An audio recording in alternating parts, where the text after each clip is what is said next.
Oh, good way here.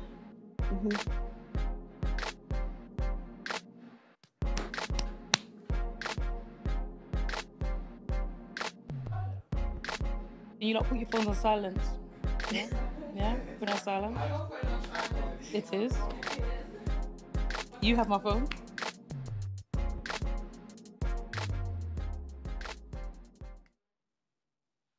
Oh, we'll just wait for him to bring the charge. Is you charging it in here, innit? Okay, cool. I'll wait for him to come. I will wait. I will wait for you. For you. I will wait for you. For you. It's your birthday the other day. When's your birthday? What? Oh, you When's fire your birthday? sign. Sagittarius. Yeah, thought so. When's yours? July the 30th. Leo. Leo. Damn.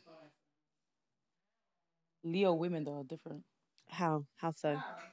Go on, tell me. Hola? A and B. Are you Leo as well? Oh, right. My brother's a Leo. My brother's a Leo. Pisces are, my mom's a Pisces and she's very emotional. And Pisces and Leos together are very interesting because we're very like, and then I'll say something, I'm like, why did you have to say it like that? And I'm like, why are you taking it so like, come on, let's just leave it now.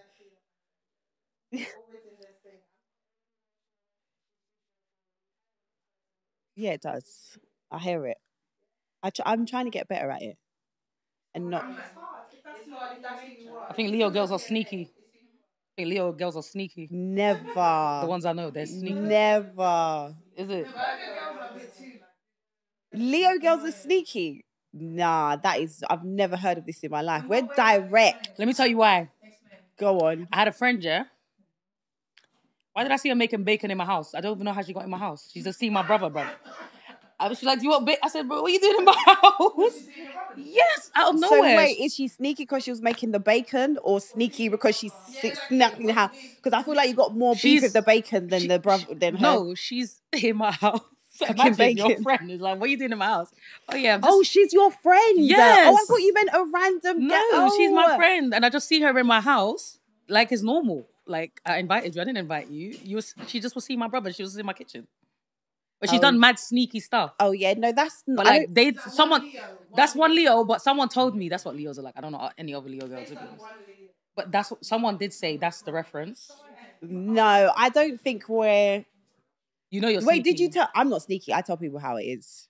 And I don't really... And I don't like being sneaky because I don't want to get caught out. Okay, so you're honest. I'd rather... Like, I can't... I always... The way my mind works as well, I'll be like, even if there's no way you could probably get back to that person that I'm being sneaky, you gotta be honest. I'll be like, nah, because that person knows that person. What if randomly one day that person was with that person and that person said to this person, do you know this person? And I'm like, I don't want to get caught out lying because that is... So you've never seen your friend's brother? Hi guys, welcome back to the Zeze Millz show, and I have a very special guest in the building. Yes, Stefflon Don is in the building finally after our back and forth online. I feel like this is very overdue, as in we probably should have sat down maybe 3-4 years ago. But that's a long time ago. Yeah, but you've been around for a while, babe. Yeah. Not this is that was you've been here, you've done been doing this is the thing, right? I feel like you have this perception of me that I don't like you. Now, it's not that I don't like you. I just think that how you come across is not very likable. I don't think the image you put online comes across as likable. However, I have always said though, regardless of my personal feelings towards you about your personality or the character that you give us on to the public, because I'm pretty sure there's people around you that will vouch for you and say that you're really good people. Even when we had our back and forth, Poet was in my DMs like, I love Steff, I love you, what's going on? Why are you two beefing for? My two favourite people, what's happening? So there's people obviously around you, but I've always said that I think you're extremely talented. I think you're very good at what you do. And I think your flow is really good. I love when you sit when you're in your patois. I think that's you. I think I like that. I've been messing with your music since 16 Shots. Like 16 Shots is probably one of my favorite songs from you. However, I do think the way you come across online is not the best. I hear that. And that has always been my qualms or with you, and that's it. And I think you think I don't like you. I know you like me. Pardon? I know you like me. I already told them you like me.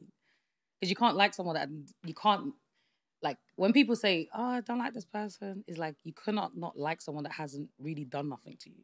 I think you can. No, you cannot like some ways. But you cannot say, you can't really be like, I don't like her, because then someone's going to have to ask, what have they done to you? And you're going to be like, I just don't like these little things she did. And it's not a real disliking, it's a disliking to the stuff I probably done. Yeah, that's a good explanation. Yeah. So that is, but even in the short time of, and also separately as well, obviously when we had the whole back and forth thing online, which that was so left field. Did you just wake up? And I literally was tired, bro. I was up at 5 in the morning. This is so funny. I go to bed mad late, 5, 6. And I think I woke up at I think I had 2 hours sleep. And I was like, cool. You know, I thought, Zeze used to always come for me for no reason. And I never said nothing. I was like, let me just say something now. But do you actually think that I used to come for you for no reason? Because that's what I'm saying. Although I've said these things, I've also sung your praises many a times. Okay, so I wouldn't probably see that. Do you know what I mean? But yeah, I just feel like sometimes you just randomly say something. I'm like, what's your beef, fam? But saying that, when I go back at the stuff I used to do, I was annoying.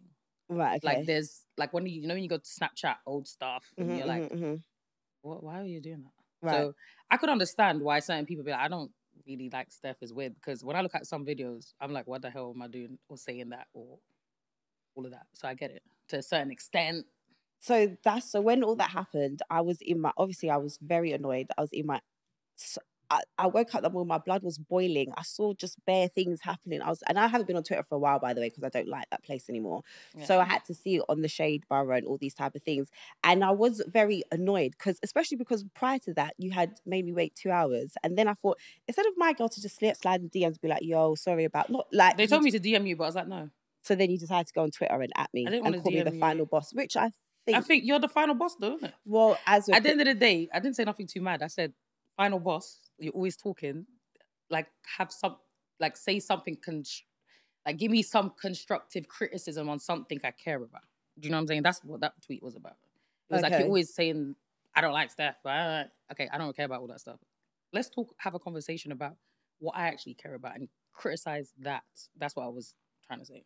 But that's the thing, because I've always said I liked your music, so there wouldn't be, that's what I was said at the beginning, that was never an issue. And then I genuinely didn't want to sit down with you because I just thought no. But you know what I then thought?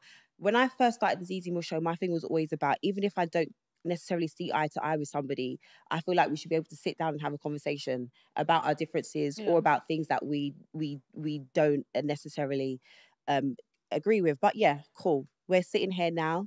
You finally made it. We saw each other at the YouTube gala. I think people thought we was actually going to beef, by the way. Yeah, no, I wasn't going to beef with you. I was never, I would never. Like I said, I know deep down you like me. I mean, I told somebody our exchange, and they said that it sounded like there was just bare sexual tension between us. They was just you two. I was like, I don't know about your side. I don't know about my side. I said this happened. They said that just sounds like there was just bare sexual tension there. What does that mean? Like, I don't know. You definitely know, because you said it. That's what they said. Because our answers were very short. Remember, you was like, what did you think of the album? And I was short, and it was very it was very snippy. Because it was very snippy. So I was telling them that's that. That's what I'm like. I feel like if one thing I'm not going to do is see someone and not say. If I feel like I need to say something, I'm going to say it. I'm not going to be like, I feel like you told me a couple of times, but you've never said anything. And I would look at you, and I'd be like, you need to say something, because you always say something online. No, because my thing is like I say, just because I say something online, it doesn't need to be a beefing thing. I said how I feel about whatever. If you have a problem with it, then you should. No, I don't think it should be a beefing thing, but I'm saying if. So what am I going to say when I come up to you? What am I going to say in real life? Oh, by the way, I would say I always tweet some stuff about you. This is how I feel, and this is how I feel, and let's have a conversation. Not really. No, I don't see the point in that, because now I'm just asking for it to be something else. Where my thing is, that's my opinion, and it's not the end of the world that that's my opinion. Everyone should be able to give their opinion. Doesn't I mean feel like now... that's weird. I feel like if I'm gonna go online and talk about someone and I see them, I don't know, for me personally, but you do that as a job, so you probably can't go up to everyone you talk about. So I get that. But that's like saying everyone that, so every time, that's like anyone that is a journalist or anyone that does interviews, every time they say something or give a criticism on an album, they should then come up to you and be like, oh, by the way, because just your to one let is you different. know. Your one just comes out of nowhere. Like, I don't like Steff. No, it's never come out of nowhere. I don't know why you think it comes out of nowhere. It just feels so random. Like, it just, like, where did we get that from? Okay, you don't like me. You said it like, I don't know how many times. Like, we get the gist. I feel like I could probably count how many times I've said it. After you say that, like... Because also what I say is, I think the way I see you is what women empowerment is. I shouldn't have to like you to say I like your song. And that's what I've done. I think you did do a tweet where you was like, you felt like I scream women empowerment, but I don't really empower. I don't know, something. No. That wasn't what I said. I said a lot of people will say women empowerment, but you're really only supporting your friends. That's not women empowerment. That's what I said. Like, every day women empowerment, but when you check who they're actually empowering, it's their close friends. How do you know who I'm empowering? No, I'm not talking about you. This is what the tweet wasn't about that. The tweet said women talk about women empowerment. Yeah. But women empowerment to me is, you're not my friend, but I still will say that freestyle was really good. Oh, okay. That's what women empowerment to me is. Not, I don't have to be your best friend. I don't even need to like you. But if I see work that you put out and I think it's really good, then I'm going to say, I think that was really good. And I believe that I have done that more than on one occasion with you. But again, like you said, you're not going to see that. But yeah, I will agree to disagree. Unless it's dire, I'm never going to go up to somebody and be like, by the way, because like you said, you've seen it already. And if you've got a problem with it, then you can come and talk to me. That's how I see it. Yeah, I never had an issue, clearly. Well, that's what I'm saying. And I'm not then going to beg it with you either. I'm not going to come up to you and be like, hi, babe, when I see you out, because... No, that will make sense. That's weird as well. That's very weird. But it's just, if I don't mess with you, I don't mess with you. When I see you out, we'll keep it moving. Everyone's cordial. You know what I mean? You don't think so? I mean, yeah, I'm a bit different, but you know, I get well, it. Yeah, we know. But let's get on to the so I wanted to ask, why did it take so long for the album to come out? I feel like, real answer, there's a lot of things. Okay. But I feel like I'm Jamaican. Right. And like growing up Jamaican, you're Jamaican. Yeah, I'm Jamaican. But my house is very musical. And I think growing up Jamaican, I was very used to like hearing artists just jump on other tracks, drop tracks every week. And it was always like a track game, like who's the baddest on the tracks. Right. So I feel like I've adopted that mentality. That's so mad that you say that, because I literally, when I was talking to somebody, because I feel like the album is a good album, but it came too late. Yeah. And I feel like I feel like this should be your second or third studio album. I agree. That's what I think. I think that we've literally seen your sounds change, but it's so mad that you're saying about the singles thing, because I was saying I've seen your sounds change, but via singles. So it's like, maybe we need to get out of the way we see artists grow. It needs to be through albums or whatever. But I feel as if it's a bit complicated who you are or what Steff is, because I get that. we haven't had a... Do you know what I mean? But it's now that you've said that, the single thing, now that makes sense about it. So is that how you've always done it? I just feel like I've adopted that mentality. So coming into the game, I never thought of, I can't wait to make an album. Like, that never really crossed my mind. As weird as it sounds. It was just like, I feel like someone doing music since a kid. Like the first time I went to studio, I was 9. Wow. It kind of just, I was writing at like 7, 8. Couldn't spell, but I just knew what I was saying. I remember pulling out my book, reading. I wasn't reading shit. But yeah, it was like, it was very natural for me to do music. So I never understood the business side, if you know what I mean. And I feel like if a beat came on, it would be easy for me to write something. Like, so everything I did kind of came natural. It didn't feel like it has to be a business behind it. It sounds so weird, but that's just how it was. That's in the beginning. And then I think when it was time to drop an album, because I did start working on this about 2 to 3 years ago, a lot of things have happened. So I had a manager who got really ill. And then when he was ill, I had to manage myself. I was like waiting on him to get better. And then I was managing myself for about 3 years. Why is that? Because you didn't trust anyone else, or you kind of your loyalty was with him? So I was waiting on him, but also I feel like I was so booked and so busy that I didn't even realize that. Right. So it was kind of right. Like, I didn't realize time was going, and I'm actually doing this by myself because I had help. Like I had a couple, 1 or 2 people around. I think at the time when I was with the label, I did have an amazing lady called Claire who would like sort stuff out. So it just felt like I did have someone, even though I didn't have a manager, like someone to structure, like what's the next move, like your day to day. Well, she would do my day to day, but there was no. But that's what I mean. When you're so busy, you only really need a day to day, and then when you're thinking about the logistics or what's next, that's when the proper manager. So you're just going on with your day. You're just like, I'm booked here. Okay, I got something in August. I got 3 shows in September. So you just move on that, and you just go rehearsals, but you're not really. What is the plan? Right. Like, okay, what's next? Because you haven't dropped like a body of work since, because I've done 2 mixtapes, right? So, but there's no one telling me that. There's no one saying, and I feel like what people don't understand is what makes a great artist is a team. It's not the artists themselves, because there's so many amazing, talented people that you would never see. Yeah. You know, I'm sure you see talented people and you're like, why ain't this person here? Why ain't this person here? And majority of the time, it's down to their team. It could be how they are as well, but majority of the time, it's the lack of that team effort. And when I'm around like amazing talent or people I look up to, I could see that, oh, their team created this. Their team made sure they went on tour. And, you know, they see the vision. And I feel like as creatives, our thing is just like, we're just in the studio. Well, I do more than that. But I mean, as a creative, our job should just be to create. And just let other people handle the business. Do you know what I'm saying? And I never had that. So I feel like that's why it kind of, I think there was a period where it felt inconsistent, but I was in the studio. Like I would not sleep. I'd just be in the studio, and then to the world is like, I'm not really here. I'm not doing anything. And then, a lot of things. And I feel like I do run my own label. I left my label in lockdown. Why was that? Because, I feel like, because I didn't have my manager anymore, and I didn't really have people in my corner, it's like a label is only as good as your team as well. Right. So you will get the most benefits from a label when your team makes them work. Like when your team is on calls every day and like, we need this and we need that and we need you. I didn't really have that. Right. Okay. So like when I wanted to drop something, it was very much like, what? And then if I needed money, it would be like, So I would, even though I was on the label, I'd pay for all my videos myself still. Like I will pay for all my videos myself. I would pay for everything myself. Right, because you have more control over that then, or was that just how it had to, for you, that's how it had to go? No, because when you ask the label for money, then it's like a whole thing that you need to go through. Okay. And it might be like, oh, we don't like that song, or we don't believe in it, we're not sure. I'm not really trying to hear all I get what you mean, yeah. So I would just put my money into everything, even until today. So everything you see, I pay for everything for the last 4 years. That's mad. Yeah. So do you still remember the first time you realized, like, shit, I'm a big deal, like people are checking for me?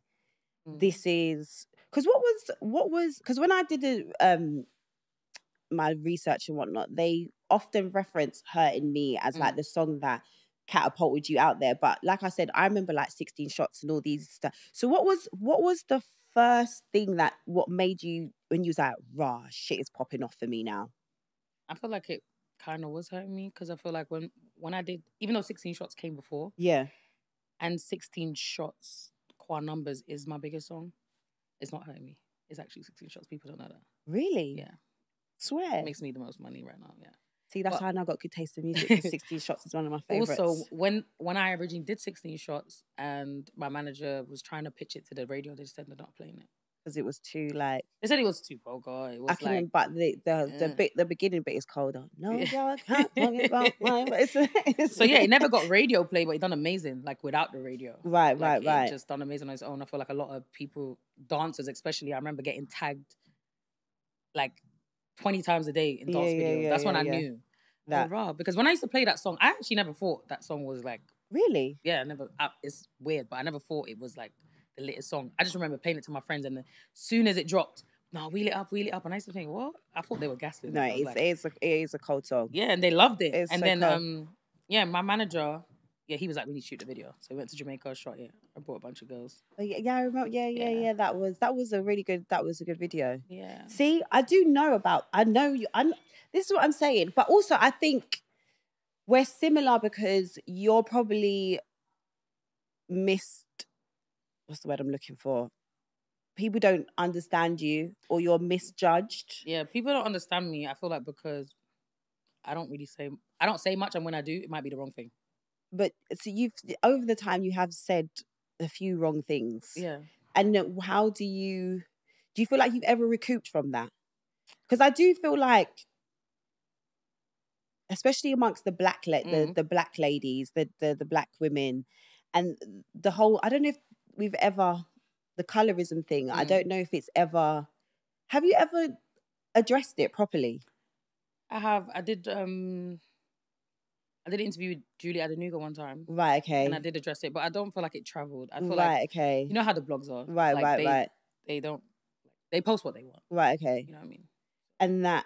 And I think that was it. And then I remember as well, I think because I even saw your mum out one time and she came up to me. No way. And what did my mum She came up to me and she's like, hi. I was like, hi. She's like, I'm Mama London. I was like, hi.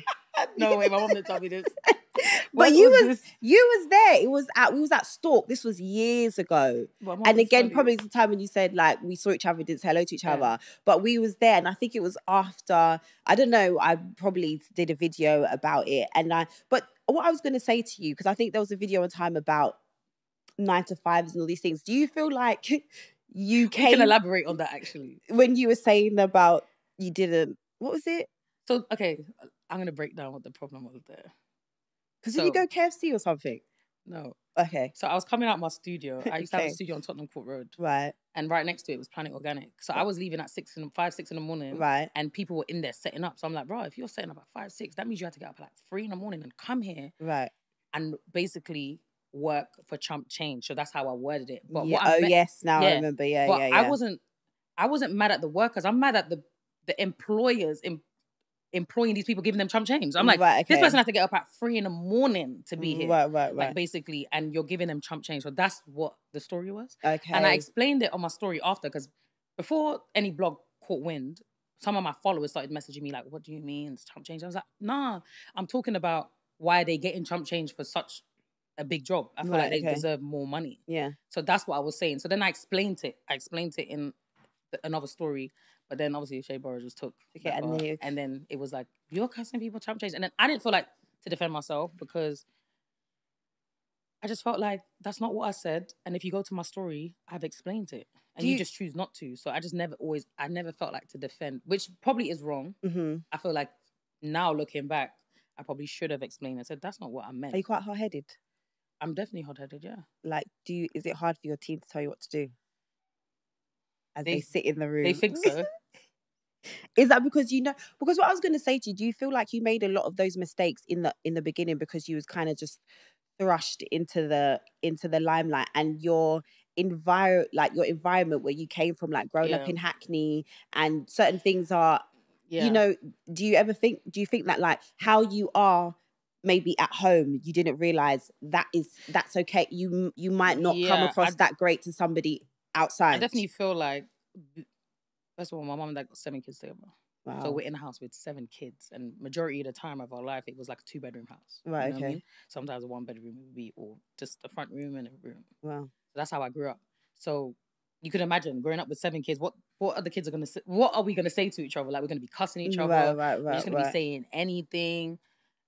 And I feel like I've adapted that mentality somewhat, where it's like, I could say something to my brother, he won't be offended because he knows how I am. Do you know what I mean? So it's almost like, probably I'll come online and say something and think, I wouldn't think too far of it, because I'm like, I don't mean nothing by it. But then the public will perceive it as, so I'd always be, a lot of times when I would do something, I would be like, I'm confused. Why is it coming back? I'm confused to why the reaction is. Like, I would be so confused. And then it would have to be someone say no, because the way you said it, and I'm like, but I don't get it. Like, so it would be a lot of that in the beginning, I think. But also, like I said, when I would look back at my Snapchat videos, I feel like I was definitely a bit extra and annoying.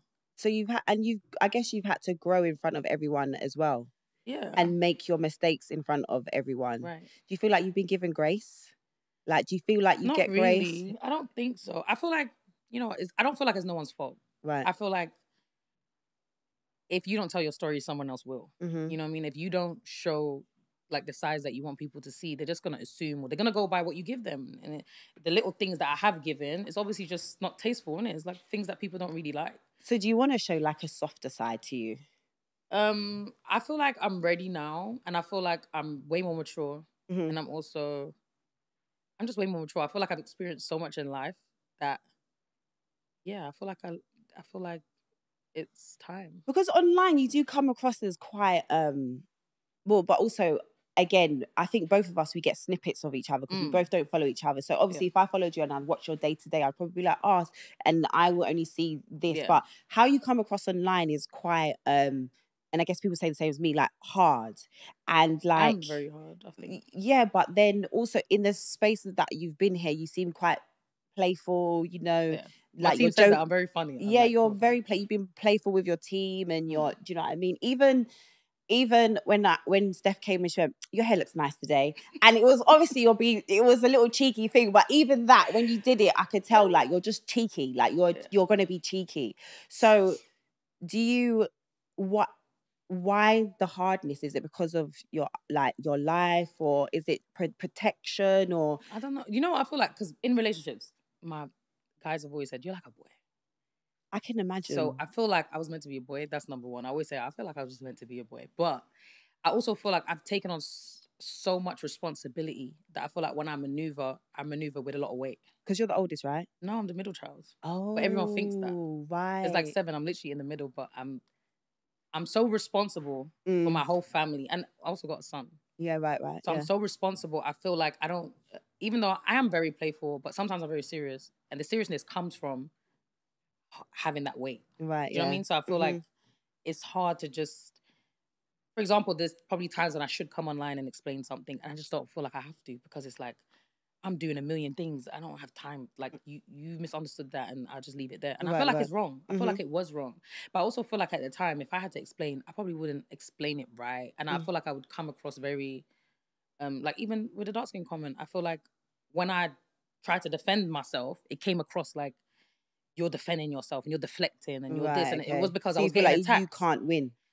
Sometimes. Yeah, and I feel like when that happened, first of all, it was a tweet 7 years ago, and it was a tweet directed to one person. You know what I mean? And I get it was very distasteful. It was very wrong. I didn't even think I tweeted that. Like my team deleted it. Right. By the time I got up and saw everything, and the first thing I did say was like, I didn't even tweet that. What are you lot talking about? Because even when I read it, I was like, I don't talk like that. Right. Okay. Again, that was 7 years ago. That person, and then I remembered the incident and everything that happened. Right, and then when everyone was coming for me, I just felt like, who are you talking to? Like, why are you talking to me like that? So I don't feel like I was mature enough to handle, like things being thrown at you. It was just like, who are you talking to? Do you think the UK back you? No, hell no. You don't think so? But what?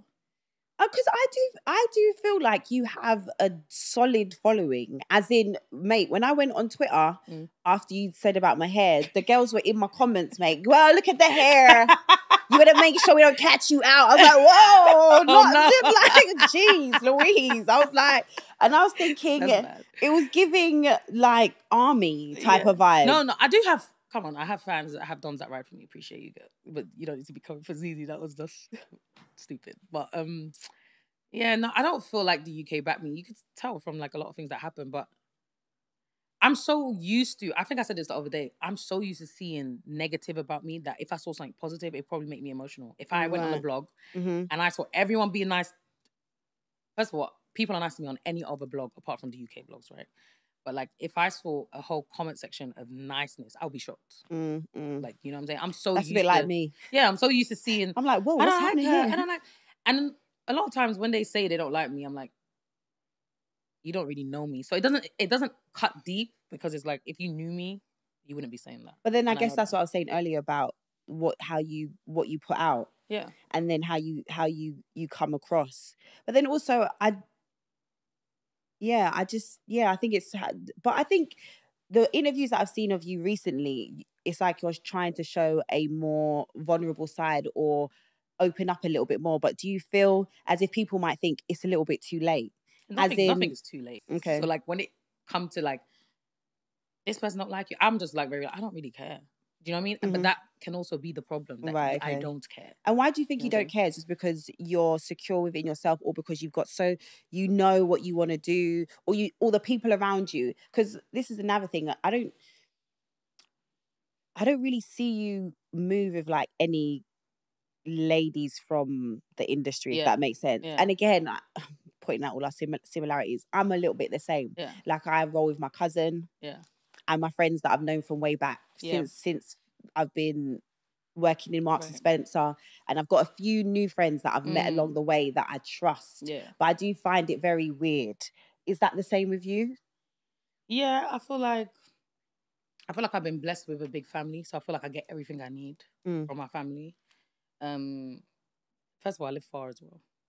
You live like in the sticks, probably. Yeah, so it's like you can't just have your friends ain't just pulling up everywhere you are, right, and all that. So I think because of that secluded me a little bit as well, moving there.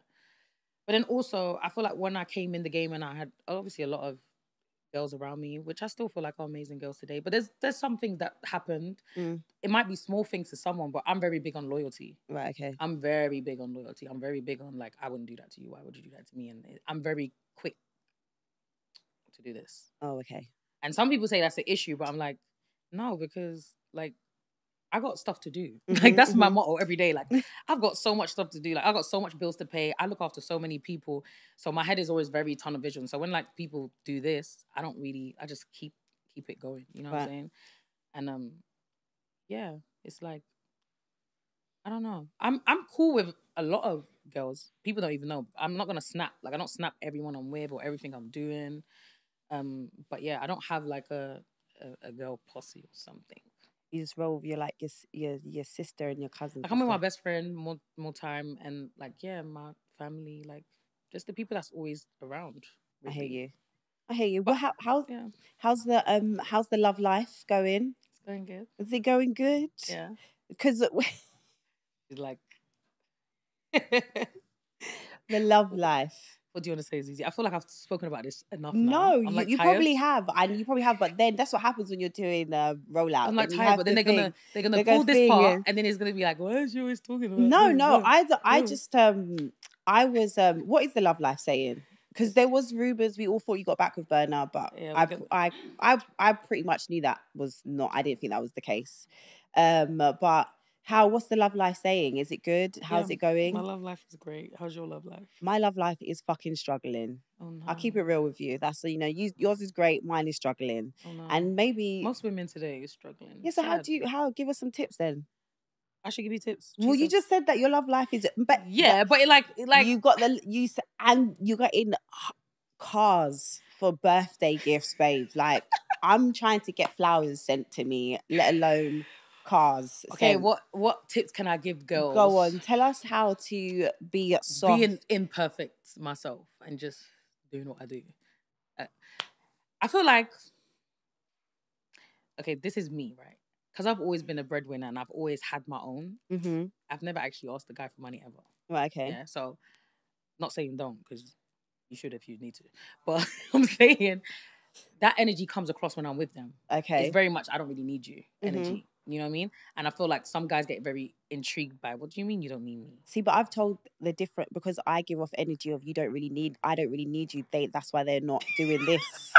That's what I've heard. No, that's true. That's true. I've heard. That's why they won't do. That's why they won't do stuff. Told me no, that. That's true. But that's why they won't do stuff. You're not giving off. I need to be flowing out energy, and I'm like, but how? Where? Yeah, no, that's true as well. So it works both ways, but there's also a balance, right? Okay, I feel like there's also a balance. I so must I feel be like going too far with because I am also I don't need me type. I also don't get a lot, so I might get some. As in some of the guys that you want, or no, I might get some stuff instead of like continuous all the time. Some the car. Like you went. I might get some stuff, and it's a car. It's a whole car. Oh, thanks, my babes, for that. That's so sweet. Oh, so wait, your new babes. Yeah. How did he feel about when everyone was speculating that it was Burner that bought that car? I don't know how he feel. Because he must. I'm sorry. Because when I saw that, I thought. That's funny. I thought that must have been. I don't know how you feel, you know. Did you just never ask him? No, I didn't ask. Is this bae Jamaican or no? Are they? That is funny. Are they Caribbean? I don't know if I like Jamaicans Do you know that much? I mean, as a Jamaican gal, I hear it. And we're probably going to get rinsed for this. Because no, Jamaicans, wait, hold on, my dainty babies, because you lot do cook and stuff. I feel like Jamaican men, I feel like they're coming up. Okay. I feel like they're getting better. Okay, and this is just not to, but how was it? Because I'm guessing this guy's, again, not from the Caribbean. He's given African descent. So wherever. Why African? Okay, somewhere. But what I do find is Caribbean women and African men, it doesn't gel. It doesn't gel.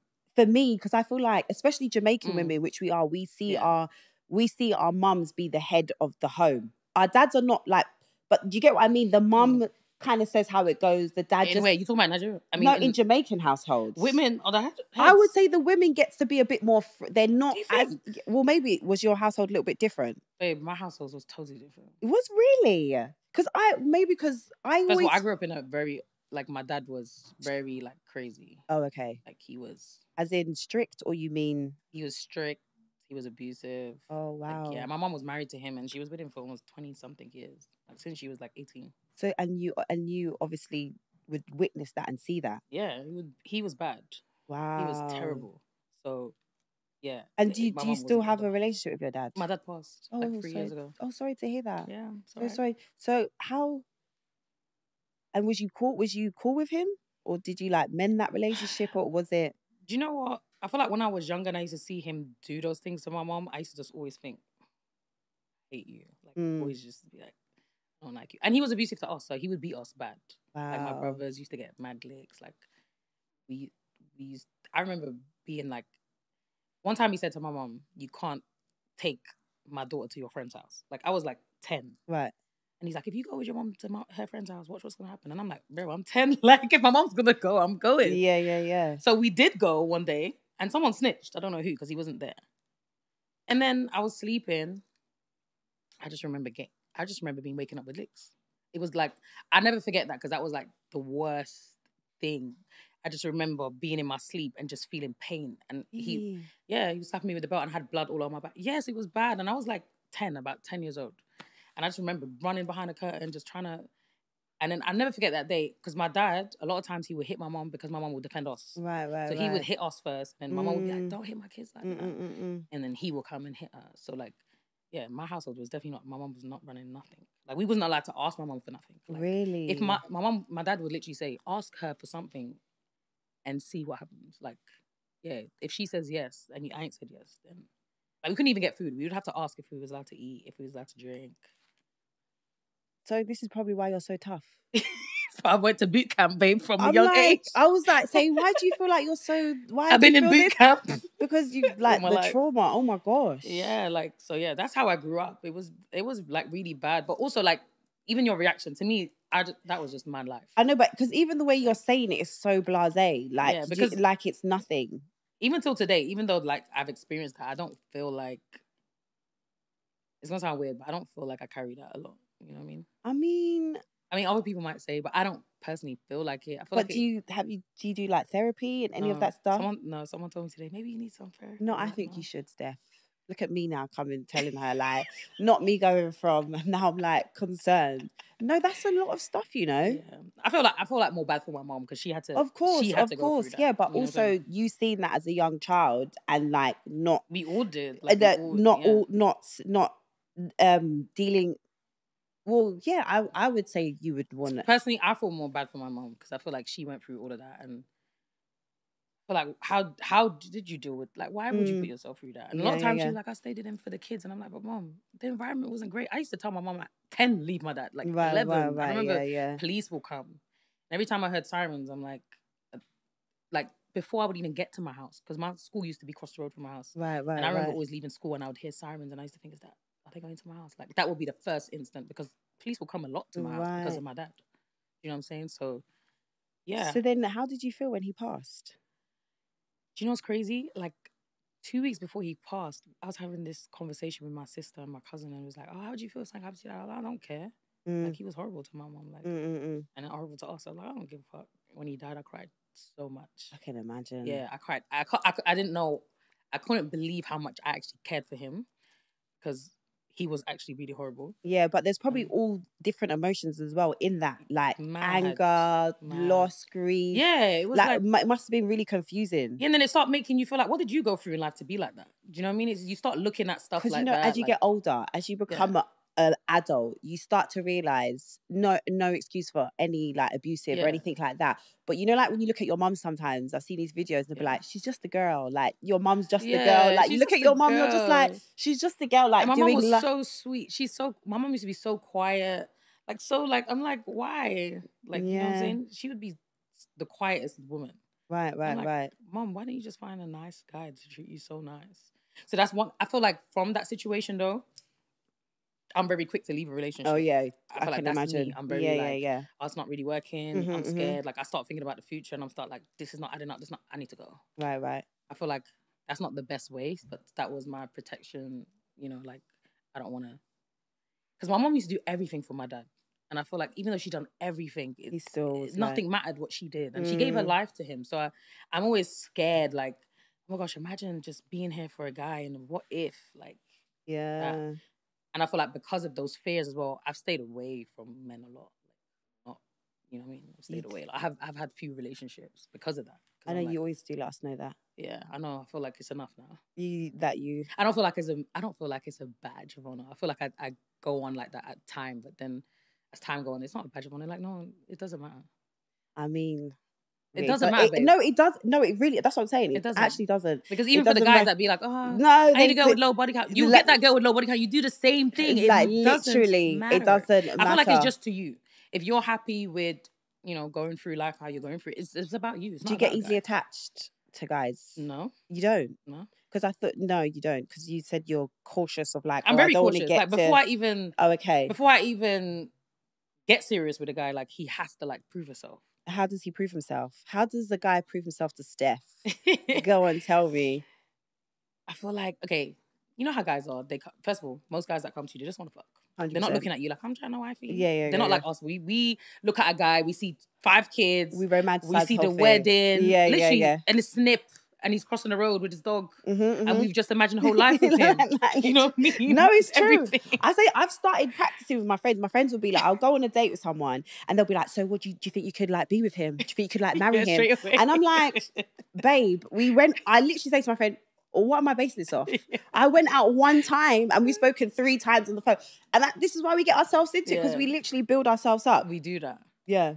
But I feel like if a guy shows continuous consistency, like continuous for a while, like not because I feel like the guy that's in like not consistent, I just know that okay, you're not on it, and it's fine. You're not, and I feel like I sift through that way. I don't like run them down. I feel like you need to run me down, like, and you need to run me down for a minute, and then you need to do stuff as well. Oh, I don't know about that. I like to give like good energy as well back to them. No, but I'm not gonna be mean. Okay. So if I do like you and you're showing interest, okay, cool. So if you're showing interest, I'm gonna give you the same energy. Okay, but cool. I mean, I'm not gonna like.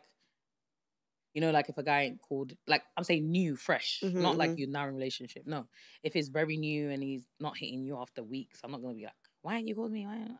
I will just know what it is. I just clock the pattern. I'll just clock the pattern. I'll be like, oh, that's what it is. No, I get you. Yeah. So I feel like that's how I try to like sift through the bullshit. So would you do non-famous or famous, or do they have to be... Is it like undercover? It doesn't have to be famous. Is it like do they have? I go around saying, I need a no, as guy. In like not go around, but do you like after the last one? Are you like, no, I don't want to fuck with anyone in the limelight? Because a lot of people once they mess with someone in the limelight, it didn't go well, and they've had because I mean that's what I mean. I always say I wouldn't necessarily like being with someone in the limelight because I think. Imagine going out and just having to hear their fucking song all the time. Yeah, you wouldn't like it. That's how often do you turn the radio off? I used to turn it off a lot. I can imagine. Yeah, that would piss me off as well. That would, like, honestly, that would piss me off. So earlier you said when you decided to come for me online, you literally woke up in the middle of the night. Yeah. And you was just like, is that what happened with Jada? Because can I just say she came for me twice. Why is people missing that point? What? I don't know why I need to keep repeating this. The girl did a whole live like for half an hour cussing me, and I'm just the bad guy. I don't know why. That was I just want to say that was probably one of the most entertaining. How many weeks did that go on for? Maybe like a week. I'm telling you. It was insane. That was, how serious was that for you? Oh my gosh, it was actually a bit too serious. Because I think it started off as like, and then it got really, also, because I don't know what it's, I know what it's like to get dragged, but I don't know what it's like to be in in the mix. In the mix for the whole world. Yeah. So everyone's, I mean, even, who told you lot off? Sean Paul told you lot off. When I Uncle saw Sean. that, he said, no, you have to stop it now. I said, oh, no, this is how we know. That's funny. How serious was that for you? You know what? Yeah, it was like, it was serious. And then it was not serious. Right. It was serious and then it was not serious. Literally. Do you regret it? No. You had a good time doing it? Yeah. It was a sport. And it was a moment. It was a part of, I feel like being Jamaican, that's what Jamaicans do. That's what people don't understand. But this is also, it's like, I don't think, have we had like the whole verses thing is a Jamaican thing. What, like 100%? Even what we on lockdown when everyone was going doing the back and forth. That's what Jamaicans do. Right. So it's like when I did go and do it, honestly, I didn't think it like all the way through. I just thought, instead of going online doing the back and forth, I just put it in a song because, you know what I'm saying? Wait, so she did the live and you took it to the song? She did. Then she went on live. Okay. I already had a song and I just changed the words because she said it was about her. Anyway. Okay, right. Yeah. Okay. So when everyone's like, you started it, I said, I was minding my business. But you was like, I'm going to take it to the studio. Yeah, because I just feel like me going back and forth online looks weird. I don't know. I always feel like that's a weird thing. Like, I don't really like doing it. I might say one thing and then I don't really want to do the back and forth. Even like with the second message to you, like my cousin helped me write that. He most. I didn't want to do it. He's like, yeah, you need to reply. So what should I say? It wasn't that deep no more. Do you know what I mean? After I said it, I was like, it wasn't that deep. It was just silly. So yeah, I just feel like it's weird. I feel like it's not me to do that. So the only thing, but I didn't want to answer her because I was like, bro, who you chatting to? Right. You know what I'm saying? So I wanted to say something and I was like, bro, I'm just saying the music, I know. So, but you were joking when you said you was gonna, did you say you was gonna sue her? No, she made that up. Oh, see, that's what I mean. And this is the thing with the rap beats. There's so many things now. Yeah. But what I will say, but I never clear it up. Big up to you though for being a part of one of the big, like, it was a big moment in the culture. And I also don't think we've had like the lady MCs go at it. Yeah. When was the last time we had two like female MCs like do a nice little rap battle and it didn't get it? It was what it was. I feel like what people don't also realize is it's one of the hardest things because number one, you have to respond back to something someone says. Right, okay. And then you have to sit there and think of stuff to say. You have to respond, and you have to come with punchlines, and you have to get a beat, and you have to... Is it like, is your hands... Because sometimes when I'm like trying to text someone back and I'm angry, my hands start shaking. Yeah. So are you like in the studio like... I wasn't shaking. Like, you know what? I wasn't shaky, but I feel like... You get angry, like you're just... I wasn't shaky, but I was very on edge. I could imagine. Because I feel like when you do something like that, it could be very career make or break type vibes. I've seen it happen. Right, yeah. Right, where it's like, oh yeah, no, you was... Do you know what I mean? So it was very like, shit. It's all the beats. What do you think about the music scene at the moment with the ladies? You know, the Sexy Reds, the Ice Spices. How do you feel about it? Them in general. I mean, You don't like them? I don't like the content. I like it. I think it promotes too much stuff that I think young girls shouldn't really be knowing about. And I just think the representation, my thing is, I think there needs to be a balance. Yeah. So if we're going to push Sexy Red, then there needs to be someone else that we're pushing at the same time. Yeah, and I just don't feel like, I don't want my 12-year-old... But who's responsible for pushing the other person that you're saying? Record labels. And us, also the consumer. And the consumer, for sure. The consumer. But I think things do get like rammed down our throats, if that makes sense. You know what I mean? Like, she's going to be booked for everything. She's going to have... Yeah. But how do you feel about the current state of music as a creative?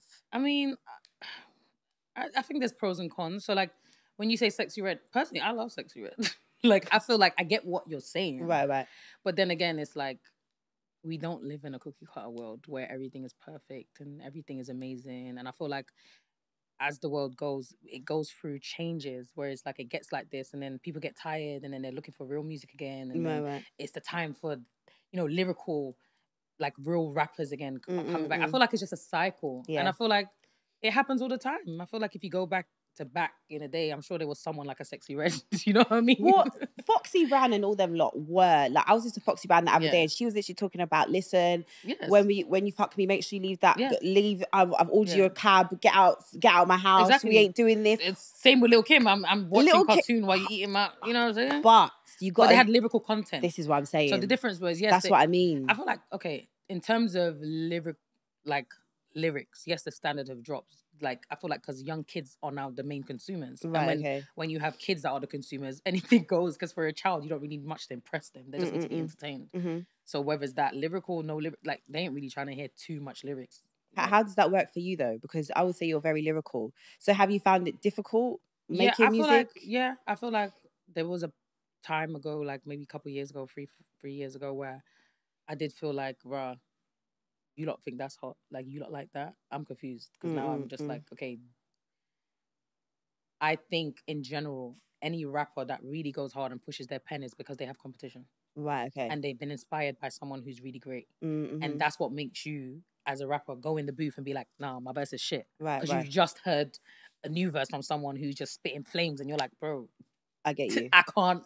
So what happens is, when you don't have someone like that you're competing against, everything does trickle down. And for me, it did as well. Like, I didn't feel like I needed to push my pen and say, you know what I mean? And really get creative with it, because like, you lot are messing with all these mediocre stuff, like mediocre bars. Even though I feel like sometimes the songs are great, but the bars are mediocre. Yeah.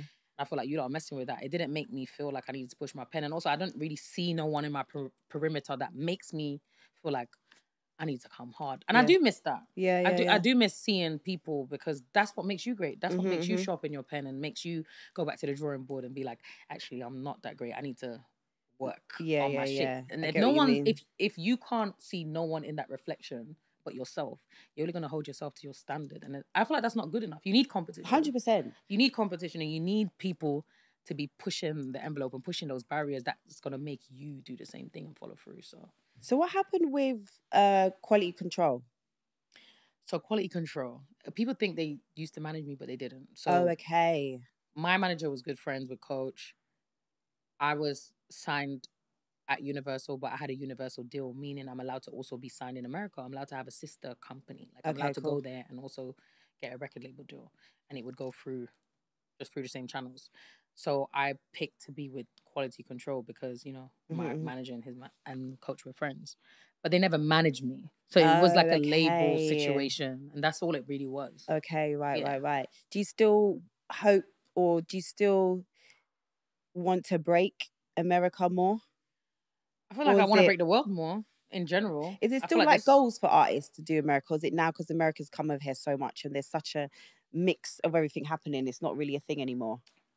I feel like for me, the goal was never America. I just look at the world as the world. Okay. Like, I have like songs that are big in Mexico. And that is one thing with you. You really like, didn't I see something where you did something, you were talking in Turkish? Yeah. The other day. I was like a bilingual babe. How many languages do you speak? I speak like 3 almost. That's like very impressive. Yeah, I speak Which Dutch. language? I speak Dutch. Okay. I'm not fluent in Spanish, but I understand more than I speak. Okay. But I can like do songs in Spanish. Like, I have done a lot of songs in Spanish. And yeah, the class Patois is a language now as well. Yes. I'm so bad at Patois, Really? I can't say. Your mom's English, isn't it? Yeah. Your mom's born here, that's why. Yeah, she was born here. And then I also went to a predominantly Nigerian church growing up. You did? My mom went to Nigerian church. I went to this church called KICC. I wonder if it's the same. No, probably not. No, my mom went to that green and white one. Oh, I think everyone knows about that one. Oh, I went to KICC, and that was in like, that was like Hackney, Waterden Road. Like where Stratford Westfield is now. Yeah. That's where the church used to be. Yeah. Okay. So yeah. What was I saying? That your mom's. Oh no, you're saying you're bilingual, babe. Yeah, you do. You really, you just had that huge song. Just how does all these collaborations come? Even with, how did you get Buju? Like all these people on your like all these people. How do you get them? I feel like most of my features come from maybe meeting them, and then we mess with each other. Right. Okay. I'm just a fan. Like Buju Banton, for example. I think when he was in prison, I posted his picture, and I was like, basically, he's gonna be free soon. I'm like a huge fan of Buju. Right, like that's Buju Banton. Yeah, of course, yeah. So I think I posted his picture. His friend saw it, and then while he was in jail, he's like, "This girl called Stefflon," and like she posted your picture. And then that must be so mad as well, like being Jamaican. That's like mad. It's so sick. And then they hit me, and they was like, "Oh, when Buju comes out, he wants to work with you," and I was like, "Really?" And then that's when he brought me out to his show. You know, he did his homecoming when he first came out. Yeah. And then I was on his album, and then he just returned the favor, really. That's so nice. I bet your mum loves things like that. Yeah. Like those type of things coming from.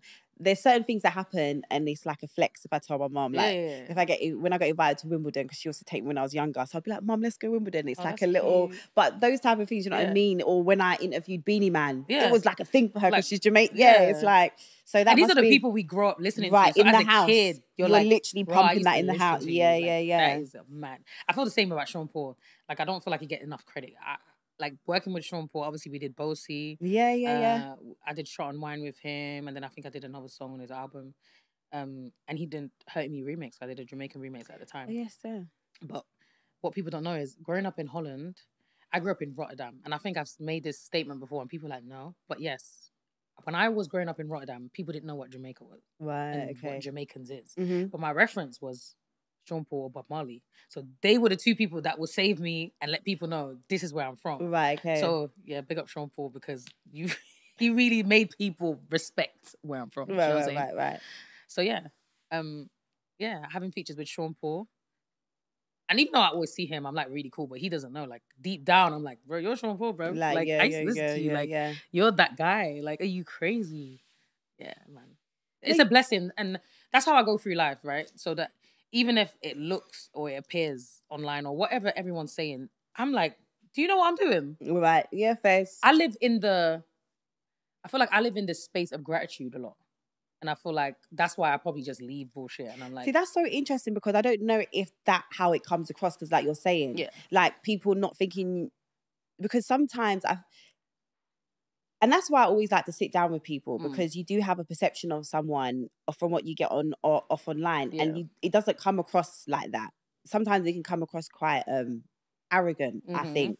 But sitting down with you now, it's like, no, you're actually a cool person, and honestly, you telling me about your childhood, that I've got shivers for that, because I was lucky enough to not be brought up in, and I'm always very thankful for that. Like I grew up with my mum and my aunt, my granny in the same household, and my uncle. So it was, I had a nice childhood. My mum, I didn't have a silver spoon, but she did what she needed to do. So anytime I hear that, and then when I'm asking you earlier, where do you think your trauma comes from? You're like, oh no, I don't know. It's like, that's so much to go through. And I think people, unless people open up, because everyone's going through their own thing. Yeah. And then when someone opens up a little bit, you can then exude empathy to them, or you can understand like, that's my thing, right? I used to think, I don't know want to feel sorry for me. I don't care. But why is that though? It's because I was meant to be a boy. I'm telling you. It was me that was meant to be this guy, because why are you like this? No, I don't know. I just felt like, if someone felt so at the time, I'm not like that no more. Right. I remember before feeling like, don't feel sorry for me. Like, I don't want to tell you my story. I don't want to have a sob story. I don't want to I remember I used to try and write about my life, and I would hear it back and I'd be like, "Ew, man, like, why are you begging?" Like, it's so weird, but I just feel like, why are you being so Do you soft? ever think that hurting, obviously you said 16 shots actually is one makes you know, but hurting me, do you think the reason why everyone reference to that loves that song so much because it was your vulnerable side? Yeah, probably. And that's like this, we get to see like, oh, she's just like us. Yeah, of course. Because we're all crying about someone. Yeah. I saw you and your girlfriend. I feel like everybody loves someone who's relatable, and I also feel like the greatest, artists or legends of today that has passed and gone are people that were relatable, are people that, speak to you and talk about the now times. Because that's what Bob Marley says. He's like, if you can't talk about now, then like, really, who are you? Like, you know what I'm saying? Yeah. And that's kind of the transition that I want to make. Because as a person, that is what I'm like. I'm like, not this, whatever everyone thinks. And also what I've also shown, very I don't know, materialistic or whatever it is. I'm actually not even that. Steff, don't lie. Come on, behave now. No, seriously, that's ridiculous. On God. No, I have mad... Okay, so look, I'll say this. If there's one thing Steff is going to do, it's going to tell us how much things... Yeah, but that was me. But that was me being silly. Okay, fair. Do you know what I mean? That was me just saying... That's what I'm saying. I'm saying I would look back at stuff. I'm like, that's so dumb. Why do you do that? Right, okay. Do you know what I mean? So I could also say, you're just dumb, bro. So, but it's like people don't let you get past that. Exactly. Everyone, right, it is. Real, if you break down the real, that's not what I'm really like. Okay, cool. I just do dumb stuff sometimes. Did dumb stuff. I saw your interview with Posty. Yeah. Which Posty? Post. Oh, but I think you've said poet. Yeah, no, Posty. Yeah, Posty. And I heard you speaking about you earlier, like you were saying about the responsibility of family and everything like that, etc. And then you saying how you felt relieved when Dutch came. Yeah. When Dutch came, I've always wondered how you navigated that whole situation. Yeah. Was you ever scared about your own brand? Was you scared about, like, obviously family comes first, but you've also, what you do is what keeps everything going. So was you ever worried about any of that? So when that all came out? No. About my career? Yeah, well, because the trickle down, because obviously people always want to bring it up or reference it or whatever. Yeah, did you ever worry about that? No. Not about my own side. And I feel like what people know versus what I know is like two different knows. So I feel like, again, I don't know what it is, but for some reason I would live my life in, I know this and this is what it is, but I won't read the room and be like, babe, you're in trouble. Right. Like, you know what I mean? I'm just like, no, it's fine. Right. I'm here. I'm very tunnel vision. I know what's going on. Like, I know what it is. So no, I didn't. The only thing I will say is, I feel like when he was coming up, I was relieved and I loved it when I saw everyone loves him. You know what I mean? Versus how I'm perceived on the blogs. I was like, oh, this is nice for my family. This is nice for my mom. And yeah, my mom stopped asking me for money for a minute, so I was happy about that. And then it all came crashing down. Like, how do you say no? Huh? How do you say no when have you learned how to say no now? No, I don't say no. It's hard. I can imagine. I feel bad as well if I say no. Yeah, but you can't, because then it will just forever be. Do you know what? I am coming to a point where it's like I'm tired of being Superwoman. Girl. I just want to just leave me alone, girl, in the sea somewhere to swim. And I genuinely, with the fishes, boy. I am childless. I don't have to look after anyone else really but myself. So I genuinely, my friends with kids or that have other responsibilities outside of themselves, I think if I'm fighting for my fucking life, I can't imagine what is going on over there. Because... And that's the thing. I have one child, and I had one for a reason. It's do you want any more? Yeah, I do want more kids. Okay, nice. But I just wanted to look after one, and somehow I got 6. How do you deal with things like that? Because I find it quite ignorant when people say this, because it's like, people are like, why is your child? Like everyone always... Yeah, but they never say that to the guys. Well, they never ask the man. They don't even know how much kids the guys have. Well, this is the thing. You don't even care. Right. You don't even want to know about it. But you definitely, I think I've maybe seen one time, maybe. I've posted a couple times. Yeah, a couple, and that's, I don't even follow. So how have you managed to do that? You've done that deliberately? Yeah, of course I did. Yeah, deliberately, but how have you managed? Because he's around most of the time. Right. Yeah, I can imagine. Yeah, now I've moved him to Jamaica. Oh, really? Yeah, he goes private school in Jamaica.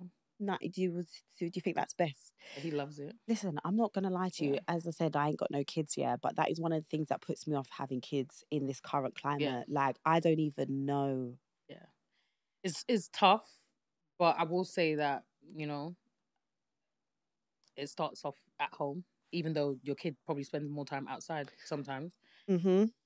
I feel like if you create a good environment, I mean, you could never be 100% sure, but I mean, don't be scared to have a kid. I feel like having a kid is one of the...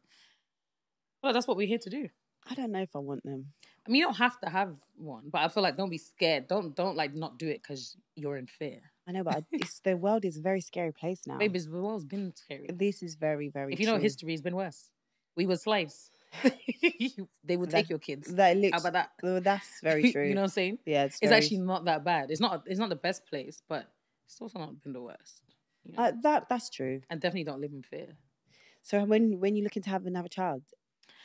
ASAP, man. No, I'm joking. ASAP. No, now.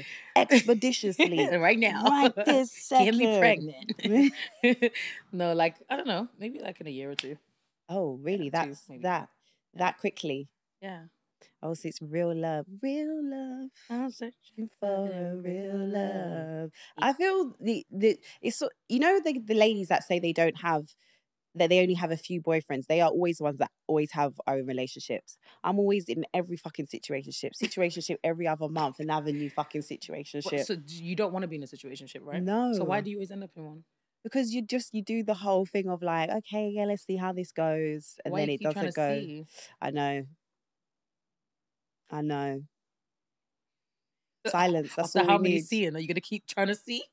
I ask myself this every day. And every time I'm like, it's going to be different this time. And I'm going it's going to be different. It's going to be different this time. I'm going to lock him off quicker, or I'm going to note the red flags quicker. Yeah. 3 months in, you're still there. And it's just, I've got better though. I used to be there for long. Yeah. But I do feel like in our position, clearly not for you, but it's in when you're a lady in this world, it's very difficult to date. Yeah. Everyone you're with, they think you're boning. Everyone, like literally, like you can't go out, you can't be seen with no one because now you're dating this person and that person. It's just, it must be hard. It's annoying. It's very annoying. I get that. So what's next? How do you feel about everything?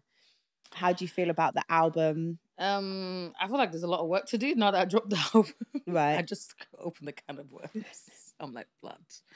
There's a lot of videos to shoot, a lot of press, a lot of flying everywhere and doing everything.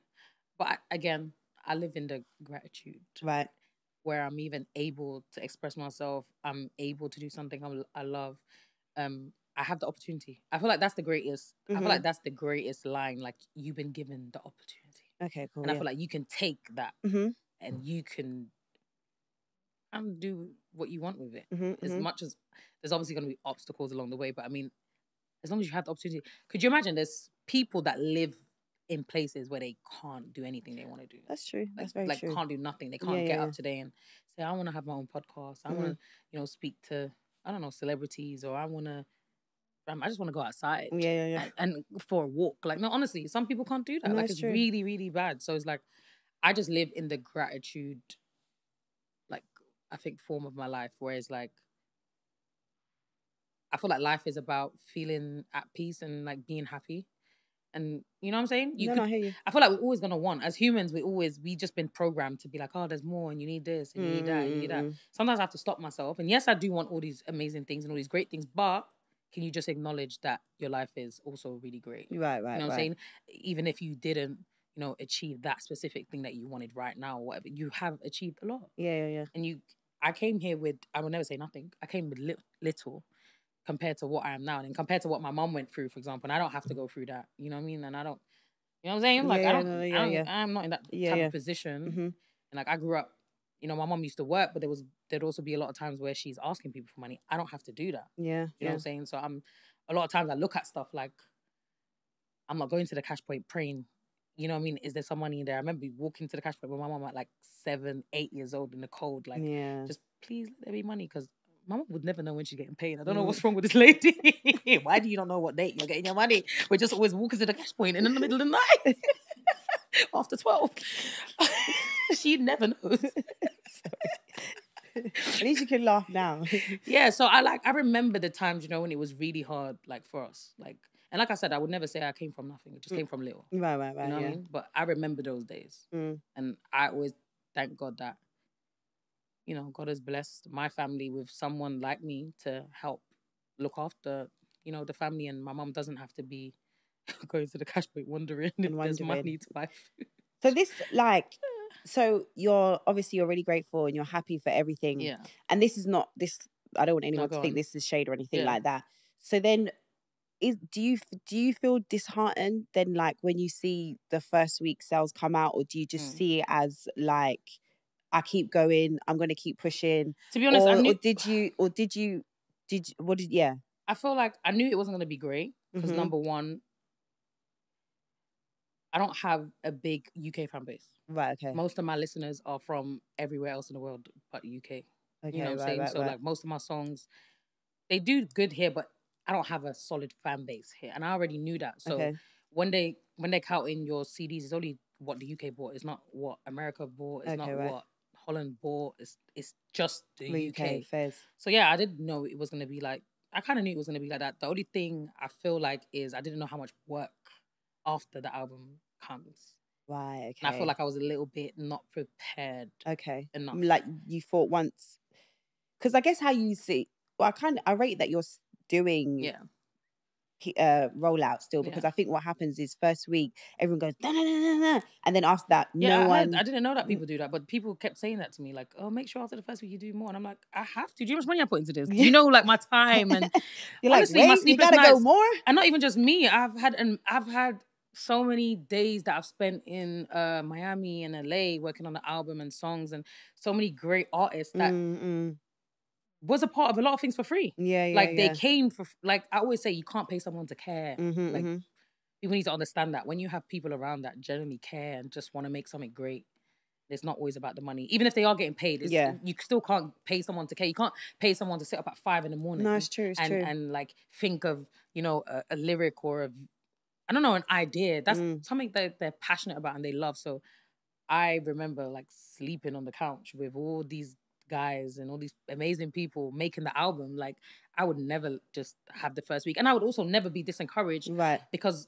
numbers, and that's what I even said. Like when you said your numbers are gonna be like shit, maybe I should have spoke after, but it's okay, it's all right. But like I said, I kind of knew. I feel like I wasn't prepared for some other stuff, so that wasn't my issue. It was some other stuff that was the issue. But like I said, the music I think is great. I feel like some of my best music. I feel like I finally made songs that are meaningful.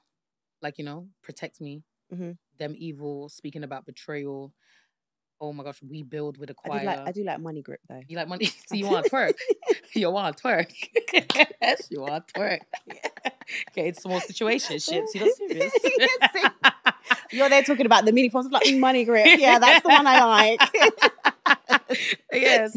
So do a video on it. Shaking there's nothing there to shake, babe. It's really peak round back there. It all matters. Nothing. Well, little beauties matter, so they say. So there you go. Yeah. But yeah, go on. Yeah, but no, making the album, I've also documented a lot of it, which will be coming out. Nice. I've had the most incredible experience. So that's why numbers don't. It's like, how can I put it? It's not.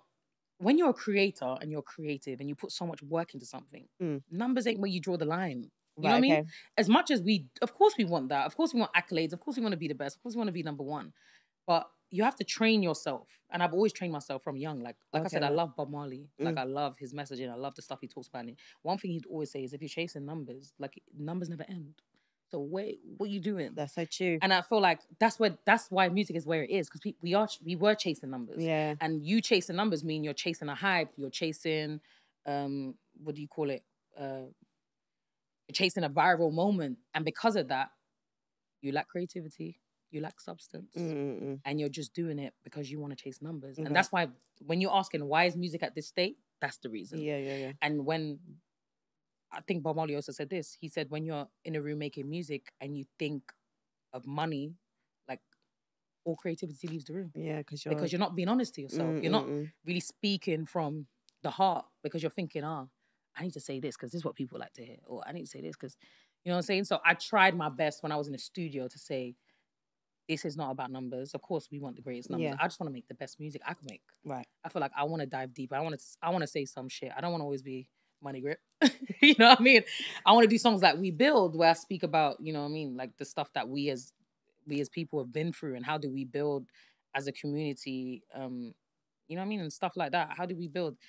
Because you really embrace obviously your Jamaican heritage, but I know you really enjoy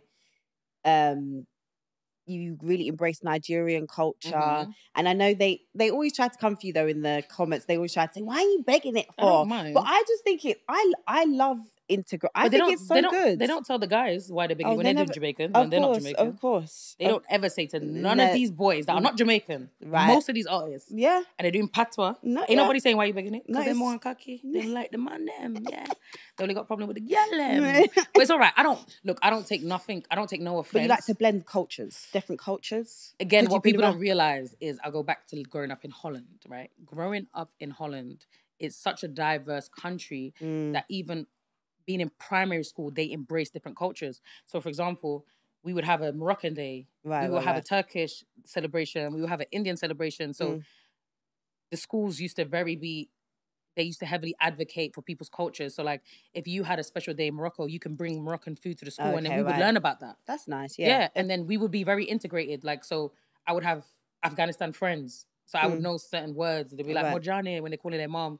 I can say in Turkish, Gel Buria, Gel, Anne Baba Gelium. I would hear the kids saying these things.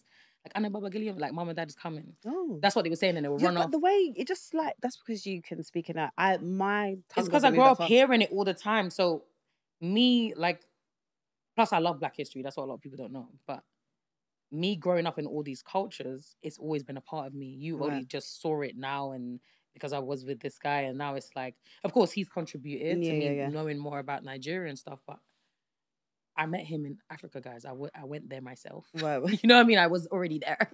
I was doing stuff. You know what I mean? I was there, like, working on a school, you know, with some kids in Ghana and stuff. So, yeah. And I take my son to Ghana a lot. So he's been... Oh, I love Ghana. Been like 4 times. Ghana's like one of my favourite places. I love Ghana too. It's such a nice vibe, right? It just feels like you belong there. Yeah, doesn't it? They do say that we, like, Jamaicans... Yeah, we do come from there. Yeah. There's like a village, right? Have you been... Yes, Marine Town. Yeah, okay, right, I've been there, right. Is it nice? Yeah. Is it cool? I need to go. When I go back next time, I'm going to go. I think it's not... I mean, I'm not going to lie, yeah. There was these ladies jumping around with alcohol, and she threw it in my eye, bruv. Some... Ray and his nephews. Oh, wow. I was like, what kind of judge was this? In my eye. They was doing this dance thing. Oh, and she just went... It reminds me back in the day when my gran used to, when I had to catch a cold, or my gran, she used to just put the Ray nephews in her thing and be like, that's Jamaican. I don't know about that one. Jamaican they used to make remedy. Me take a shot of Ray no, my gran used to do it, like all alcohol rub. She's like, and rub it on their neck. I'd be like, oh, and I always used to remember looking at her thinking, oh, I wonder when I get older if I'm gonna have to do that, because you know you see like your grandparents do weird stuff like old school remedy things. Yeah, but no, I think. Like I said earlier, I think you're extremely talented. I've always said that. And I hope that from this interview, that people get to see another side to you, and a softer side, and a more personable side to you. And when I see you out, all love now. We'll no biff. It's one thing about me, I don't hold grudges. I don't like holding grudges. It's not in me. Like if I... You do. Yeah. I can't hold grudges. As in, like, we could have a big argument, and I'll be cool with you within the next, like... Oh, my sister's like that? Yeah. I'm like, you lot are dangerous, bro. No, what? Because you lot just do a madness, and then you think we should be cool. Nah. No, but it's not we should be cool, but it's like, we're adults. My sister's like that. She will cuss me from here till... She will say the worst things. And then she come out, so you right, sis? And you're like, eh? Wait a minute. You know what you said 20 minutes ago on the phone? That's like, my mum is grudging. So we can have an argument, and then I'm like, I want to call her the next day, and I'll call her, she'll be like, hi. I'll be like, oh, we're still in that space. I'm like over it. But actually, the longest time, I was so proud of myself. Recently, as I get older, I feel like I am learning how to hold grudges, which I think is quite important. You think it's good, yeah. Yeah, because I feel like to a certain extent, there's a balance. Because sometimes you can't let people keep playing with you. And I always let people keep playing with me. And then, so the other day, I lasted a whole 5 days not calling my mum because she really pissed me off. I thought you was one of your guys. No, my mum. Your mum. No. A whole 5 days. And me and my mum, we text every morning. Really? Like, I'll text her every morning. Morning, mum. Morning. Aww. And then I'll maybe during the night, whatever. That's not your only child? Yeah, my mum's only child.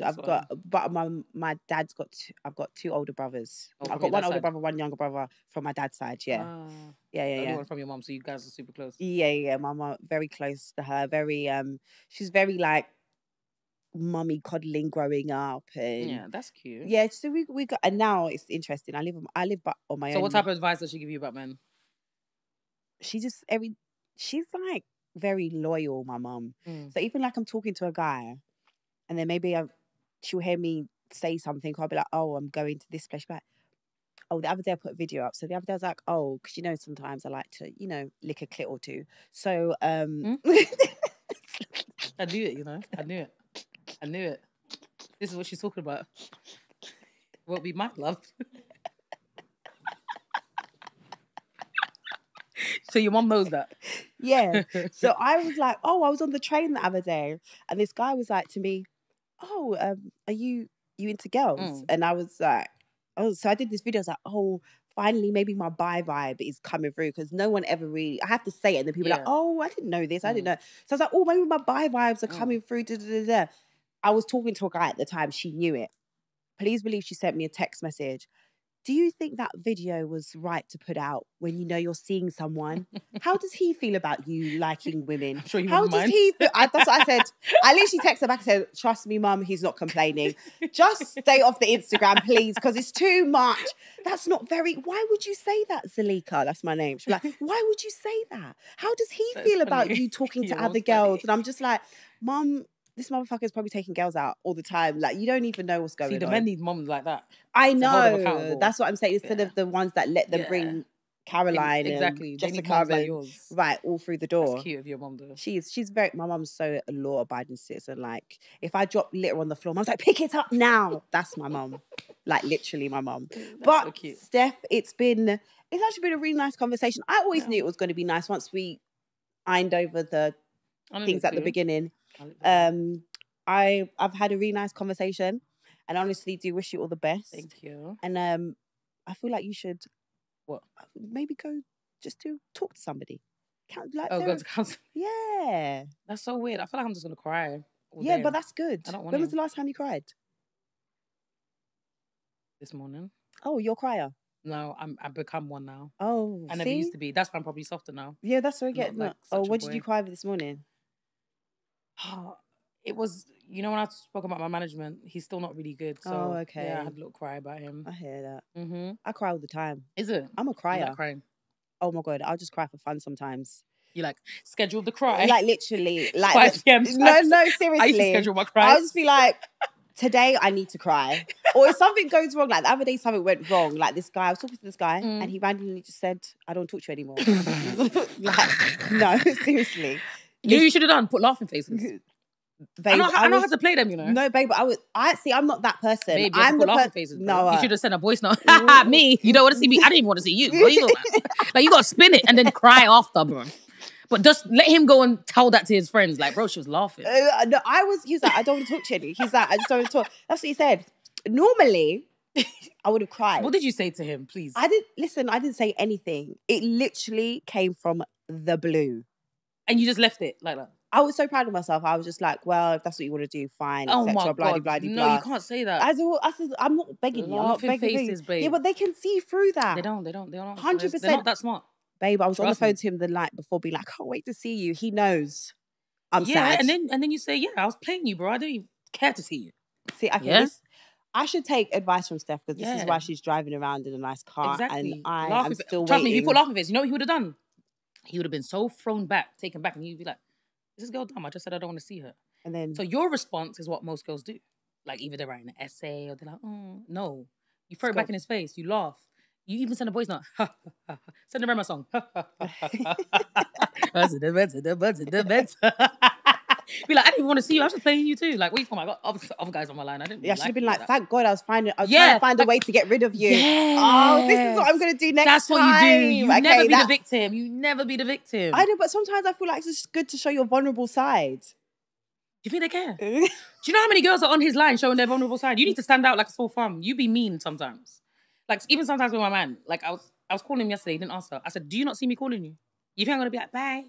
No, I'm like that. Do you not see me calling you? I'm that person. So I know be that. I know if there's any other girl online, they're going to be like, babe. No, I'm that person. I am. Did you not see me calling? I'll even take it a step further. What are you going to do? I'll call you on private. When you pick up, I'll be like, are you dumb? That's a bit crazy. Nah, I don't crazy. Care. I'll be like, are you dumb? I'll be like, so what? You saw the call and now you're picking up. Am I an idiot? No, but now you look like an idiot though. I don't care. You look like an idiot, though. You know what I mean? You Pretend tricked you're on him. the phone. He's only answering because you tricked him. Yeah, but it's like, that means you must become a... No, because now he's going to tell his friend, bro, this girl's tapped. She called me on private, bro. Yeah, but they really like it, though. There's a balance. It depends. Yeah, and that's fine. The private is after... I won't do it straight away. Say if I'm calling you... The guy only likes you if you're crazy, if he already really likes you. Then if you're a bit crazy, then he's like, bro, she really likes me. No, by that point, they like me enough to put up with the stupid... they like me enough to put up with the, whoa, what the shit is happening here. Do you know what I mean? So, but I am that person. And I'm learning not to be... Yeah, don't do that one. So like... If you're going to call on private, just listen to the background or something. I don't know. But don't say it's you. Sometimes I do. Sometimes I'll listen and then I'll be like... And then I just put the phone down. But then the other day, oh my God, I caught myself out because obviously, you know, you have to take the number off, right? What do you mean? You have to say, don't send the number on like what on the iPhone. There's a thing that says you can not show your number. I didn't know that. That's right? new. Yeah. Is that new? Huh? Are you talking about on settings? Yeah. So you go to caller, you take off your thing. Yeah. So hear this now. So I called him. Well, he wasn't picking up the phone. I was thinking, weird. Why are you not picking up the phone? That's stupid. So I was like, I gave it a couple hours for him to call me back. He didn't call me back. I'm thinking this is weird. So I called him on private. He didn't pick up the private. So I was thinking, okay, maybe he actually is busy. So I took it off the private. Then I went to call my friend. Did I not go to call him? But I called it straight after I called the private. So you would have fucking known it was me. The next morning, he was just like, and then I had this weird thing. Someone was calling me on private. I was just like, boy, I don't know about that, boy. And it was you calling on private. 100%. I don't care. But if you take it too far, I've turned up to I've travelled to Bristol before. I always tell the story. And what did you do, babe? I tried to fight. But he lived in Bristol. He lived in Bristol. I tried to fight for our love, but it didn't work. I've done something like that. Oh, have you? I flew to a whole different country. Oh, wow. But he was like... After being blocked. Yeah. I did something. So I was like, okay, let me prove my love. That is proving your love. That is proving it. And then when I got there, I just sat down and I was like, look, we need to... And he was like there and he was like, you don't even know how to show you're sorry. Because I was sitting here. And you're like, babe, I just travelled. Yeah, no, because I was just like, I thought we needed to talk first. I didn't want to come and kiss him. But that's the boy. See, that's why he thinks that's the boy me. Because like, why are you travelling all the way here to sit right there and have this conversation? You're supposed to be like... He wants to like, he wanted you to hug him. Yeah, which I now understand. I'm like, yeah, that's what I was meant to do. But I was just thinking, oh, maybe we need to have a conversation first. Well, no, I feel like after he seen me show up, I think that was enough. But also, but that is actually the mature thing to do. Yeah. Instead of brushing it on the carpet like they like to do. Yeah. They like to just turn up with that. They like to turn up with a gift and be like, forget it. Yeah. Instead of saying, here's the gift, let's talk about it. How do you feel? True. That's what he wanted you to do, Mandem. He wanted you to, exactly what you're saying. He wanted you to allow Mandem. Cute. Oh, well, Fez, I don't feel bad now. Getting on you got on on a plane. But yeah, I did something though, so I had to. I did something as well. Oh. He thought I was doing something sneaky. Okay, yeah, if you did something, then it makes sense. But it really wasn't though. It actually wasn't, and he was just being very dramatic. Oh. And then So you still see him now? Oh no, this is like nearly a decade ago, babe. So wait, what did you do in Bristol? What do you mean? You said you pulled up to Bristol. Yeah, I was just like, why are you trying to break up with me? And he was just like, why did you come? No one told you to come. So wait, did he take you back after you pulled up or not? Take me back? Babe, I got on the mega bus. What do you mean? That is hilarious.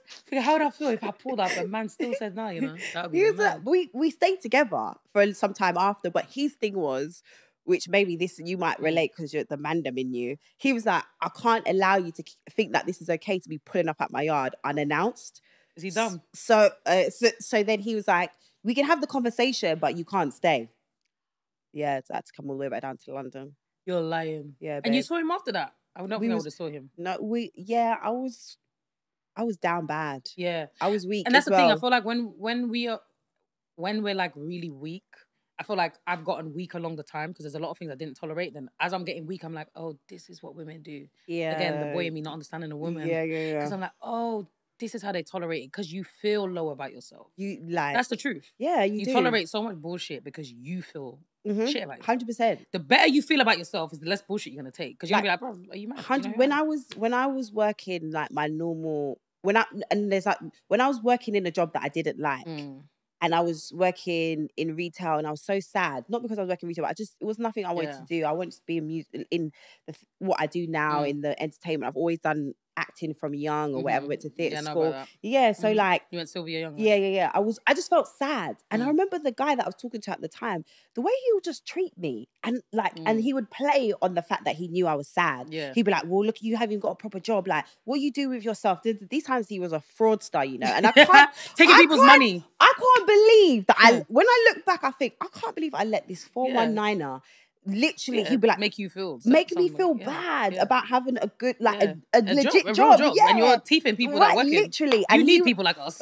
Right, and he would make me, but the only reason why I allowed him to do it is, like you said, because I wasn't confident with who I was, what I was doing. I actually did feel shit about myself. Yeah. So him telling me, "Oh, what are you doing?" It was like, he was reconfirming what I already felt and what I thought of myself already. But now, you got a baby like 2 months now. 2 months, that's long, babe. I know, but babe, come on. I went from 6 to 2, come on. I've got a high threshold to bullshit as well, like really high. But I feel like it should be easy for you to find someone who would actually like love you for you. Maybe. I feel like that would be easy. After having a conversation with you, I feel like you kind of know what you're... Steffi, you saying I'm lovable? I feel like you kind of know what you're getting, innit? Oh, okay, first. I was like, Steffi saying love. She's like, well, no, like as in if I took you on if I was a guy and I took you on a date, I would know from the jump, do I like you enough? This is what I'm saying. So I'm saying maybe, I don't know. I'm saying it should be easy for a guy and it should be quick time for him to know what he wants. I never know. Have you got any questions for me before we wrap up? I feel like you've said. What's next for you? What are you going to be doing then? You know what? I do radio now, which I really enjoy. I'm on Capital Extra. I do really. You do Capital Extra? Yeah, I'm on Capital Extra. Music, innit? We play quite a bit though. They play the they play. I think they play the new stuff. They did the Homegrown the other day and all that. So yeah. Right. But I'm enjoying radio at the moment. I really enjoy it. It's like a new skill to learn. And the Zeze Millz show, I kind of do it as of when I want to actually talk to somebody. Yeah. And like other little things here and there. You know how it always is. Like there's conversations here, conversations there, everyday fucking conversation. Where the fucking conversations go, who knows? You know what it's like. But yeah, I'm just like kind of like what you're saying. I'm honestly just very grateful to be able to do what I like, have a decent, simple life, get to go where I want to go, enjoy the people that I want to enjoy, and yeah, we'll see what happens next. Yep. But yeah, thank you. No more coming for people. Or are you still coming for people? Well, I feel like I've refined my coming for people. Okay. As in, I always will give my opinion because I think that's important. I feel like you should. I don't feel like that's but I think that I've refined. I feel like you've given a lot of opinions, by the way, that I've agreed with. Oh, have you? Yeah. Have I? Yeah. There's a lot that I'm like, why is everyone so mad? Oh, fair. There's a lot of stuff you said that was very obvious. And it's like, why is everyone... I'm so... Again, me being confused. Like, why are you lot so mad? I'm confused. Only when you don't... But only when you say you don't like me. Then you're like, what the hell? What did I do? Yeah, no, but there's a couple of times you say stuff. I don't like when you come for people. Feel like, this is, okay, so... I don't mind you having an opinion on a situation. Okay, so this is what I'd like to know now, because you're an artist. And I guess this is where you guys always... You will take it personal because it's your art. But I feel like I do quite a good job of not coming for people's personally. See, like how you came for my hair. I won't come for the hair. I will just be like, funny. I don't like this song. Your hair does really look good today. Thank you, honey. So you really fixed up that hair today. No, don't even fucking try it, because I knew. Be honest, because it actually looks really good. This suits you. The other thing, I don't know about that. But listen, I feel like that the other thing was tinging. This is giving wifey. No, the one's giving confused. No, I really like, listen. This is, I really can see your beauty. Okay, but why I liked the other one? No, man, it was dry, bro. No, I like the fringe. Bro, I like the curly thing. I get what you're saying. It was giving. The idea... But it wasn't and hitting. Also, I think what happened was, after we come off, look at me trying to prove myself, Steff. After we come off camera, I'm going to show you, I feel like the videos you saw, sometimes the wind was hitting it differently. That thing wasn't even moving, bro. Shut up! Yeah, listen. I need to hook it up with my hairdresser. No, my hairdresser's let her redo that hairstyle properly. No. Listen, that thing, I've even got videos of it bouncing, babes. No, like, your hair's bouncing today. This is bouncing. This is it. No, it's the same hairdresser. It was made for the thing. This is it. I liked that one, but we'll agree to disagree. But thank you for giving me for giving me a compliment on no, this. This is giving. You could go to Wimbledon. It's giving all the things. I mean, the man them have been liking it, but they like the other one as well. Listen, the other one, they're chatting, bro. They're chatting. They didn't like that one. Listen, I'm going to show you. I think that video you saw was off, but all the other videos is brilliant. Trust me, I'm telling you. Everyone knows this. Trust me. And your head is so tiny, and the hair is like so big for your head. I have got a tiny head, haven't I? You don't need all that hair. Do you know what the other day someone said to me? My weirdest compliment that I really like is when guys tell me that I got a small forehead. Yeah, you got a He's small like, this guy was like, you got such a small forehead. I was like, really? Thank you. And then he gave me a little kiss on the forehead. I was like, oh, thanks. Oh, that's always cute. No, I don't. Them guys that give you a forehead kiss when they're not on anything serious, they're devil, bruv, because they know what they're doing. Man, them that kiss you on the forehead and they know they're not trying to take you seriously, they know exactly what they're doing. Yeah. Rebuke you in the name of Jesus. So as soon as he kiss your forehead, you just know this ain't it. As soon as he kissed my forehead, I was like, you're trying to finesse me, bro. I ain't got time for this. I know that. And I literally just blocked the emotion. Like, the time, it's not time. Yeah, it's too soon. like, you know what you're trying to do, you know? And he thinks he was trying to, you know, like when he's like trying to do it to make me get weak. And I was thinking, motherfucker, I was ahead of you. Of course, that's what I'm saying. You know what you're doing. You're giving me forehead kiss. And now you're wondering why I'm turning up to Bristol. Because you gave me a forehead kiss. Like, you know this. Yeah, I am definitely the type of girl that doesn't read into anything. I don't read into nothing. I've come across too many dating of the how many years I've been dating. I always say it means nothing until it means something. So even if he introduced you to his mum, it means nothing until... He's introduced like 4 other girls the other day. Like literally. That doesn't mean nothing. Mumsy knows what's up. Nothing. Forehead kiss, nothing. They be knowing what's up. Like all of that. Yeah, none of that means anything until... It's the effort. And I think you would know this as well because especially when I've got really close men around me, older brothers as well, who always, and you see things and you're like, no. My brother used to have a girlfriend and bring bagels in the house. And I used to look at my mum again as a kid, like, what's wrong with you? They just, why do mums do that? They just love their sons. And they're just like, I'm not getting involved. He's home.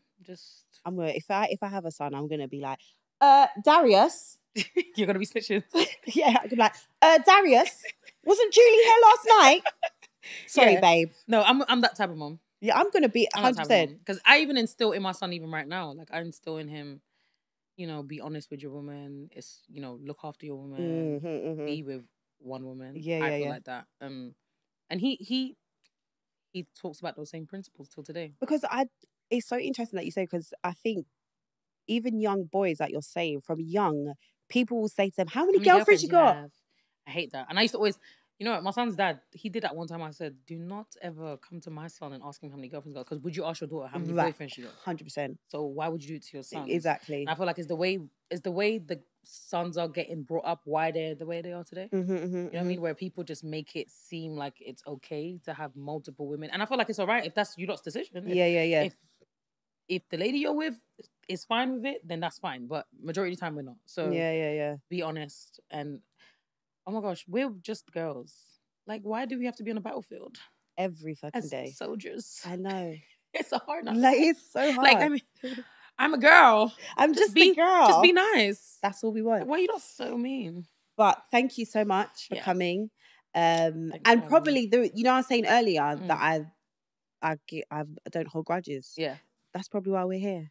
Because if I did, I would have been like still in my feelings about the exchange. But what I did, another reason why I definitely wanted to sit down, because again, I've had so many back and forth with male rappers, but they will come and sit down here and we'll have a conversation. But something about when it's two ladies, everyone makes it such a bigger thing. They're like, oh, don't, why would you sit down? And it's like, well, I would sit down with, I've sat down with people that have called me literally out of my name, like out of my name. We've had conversations and been like, okay. So I'm glad that we've done this. I think it was overdue and I wish you all the best. Thank you. I wish you all the best too. I hope you find a husband so you could just calm down. I'm going to get worse. No. If I've got a boy... Oh, you're going to get... When he treats you good, bro, you ain't got time for people, bro. You don't care what no one's doing. No, you don't know. The times when I've gone ham online... Is when you're happy. That's probably when I just got D down. Like, and I was just like... Yeah, but that's your confidence coming because you've been D down. Yeah, and like the person is pouring into me and I feel nice. Oh, so now you're like, yeah, let me go. Yeah, go so then it's like, if they give the confidence boost. Yeah, because then it's like, if anyone's coming for me, I'm like, I don't give a shit. I got my guy here. He's fucking with me. That's what I'm like. Yeah, but then you're gonna have a nice husband that's gonna be like, babes, you know, you don't need to act like that. I feel like I've calmed down now. Yeah, you probably have calmed down. Yeah. Yeah. I'm just I still agree with you giving your opinions on everything else, by the way. I don't feel like you should stop that. And I don't like when people tell you to stop that. And I don't like when people say, oh, why are you saying that? I don't like when you come for someone personally. That's it. But that's what I'm saying. I think it's always going to feel personal because it's the artist. It's like when people come for me and be like, oh, her interviews are shit. It's very hard for me not to take it personally, instead of maybe me thinking, oh, it was that interview shit. What could I do for that interview? They're not taking it out. But I totally understand. So I get it's, whenever I say something about artists, they're never going to be able to separate the facts. Yeah, the only reason, because I feel like we, as creators, right, we have such a hard time. Like, none of this road, nothing we're doing comes with a manual. It's not easy. We're all dealing with something, and then we're also trying to chase a dream. Right. And then you're trying to be accepted in all these areas, and you got all these meetings. You know how it is. You're doing a bunch of things. So sometimes when I'm like, why are you sending for this person? You know how hard it is. You're in like somewhat of the business, and it's like, cut them some slack. Like, it's hard. You know what I'm saying? It is hard. That's where I'm coming from. No, Fez. And I think as I've got older and maturer as time has gone on, I think I have I've been trying to find the balance right, of like not making someone feel shit, but also giving my opinion on whatever I feel about that or whatever they've put out. Because it is, I understand it is different. And I think as I get older, I've got softer as well. So loads of things that I would be like, oh my God, or angry about, I genuinely don't care for anymore. And I'm just like, it's what it is. But yeah. And I feel like it'd also go a long way if when you do mention someone, you maybe mention all the great things they've done. I think people love that too. Yeah, but that never, like you said, that never travels. Because I feel like even when I've said bad about you, I've always coupled it with good. Yeah. Personally, I mean, you probably seen. No, I mean, what if you did? I don't know, someone. I don't know. Anyone, for example, I don't know, just dropped an album as well. Like, oh, I see you did this. This is nice. Is that, guys? Make sure you check out this song. Oh, okay. I feel like that because people would look at you and be like, oh, I'm gonna hear what she has to say, and that's what makes people be like, oh, let me go check it out because she might have said. What you mean. You know what I mean? I hear that. Cute like that.